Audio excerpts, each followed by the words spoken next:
सेठ और सेठानी रोज सत्संग में जाते थे। सेठ जी के एक घर एक पिंजरे में तोता पाला हुआ था। तोता एक दिन पूछता है कि सेठ जी, आप रोज कहाँ जाते हैं? सेठ जी बोले कि सत्संग में ज्ञान सुनने जाते हैं।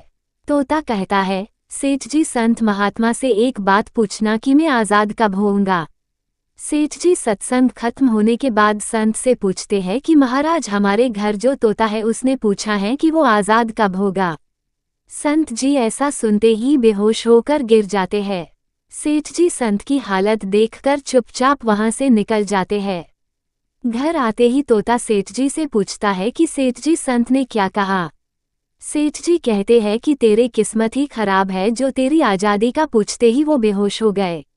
तोता कहता है, कोई बात नहीं सेठ जी, मैं सब समझ गया। दूसरे दिन सेठ जी सत्संग में जाने लगते हैं, तब तोता पिंजरे में जानबूझकर बेहोश होकर गिर जाता है। सेठ जी उसे मरा हुआ मानकर जैसे ही उसे पिंजरे से बाहर निकालते हैं तो वो उड़ जाता है। सत्संग जाते ही संत सेठ जी को पूछते हैं कि कल आप उस तोते के बारे में पूछ रहे थे ना, अब वो कहाँ है? सेठ जी कहते हैं, हाँ महाराज, आज सुबह सुबह वो जानबूझकर बेहोश हो गया। मैंने देखा कि वो मर गया है, इसलिए मैंने उसे जैसे ही बाहर निकाला तो वो उड़ गया। तब संत ने सेठ जी से कहा कि देखो, तुम इतने समय से सत्संग सुनकर भी आज तक सांसारिक मोह माया के पिंजरे में फंसे हुए हो, और उस तोते को देखो बिना सत्संग में आए मेरा एक इशारा समझकर आज़ाद हो गया।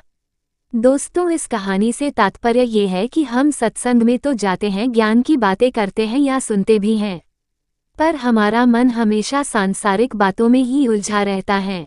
सत्संग में भी हम सिर्फ उन बातों को पसंद करते हैं जिसमें हमारा स्वार्थ सिद्ध होता है, जबकि सत्संग जाकर हमें सत्य को स्वीकार कर सभी बातों को महत्व देना चाहिए, और जिस असत्य, झूठ और अहंकार को हम धारण किए हुए हैं उसे साहस के साथ मन से उतारकर सत्य को स्वीकार करना चाहिए।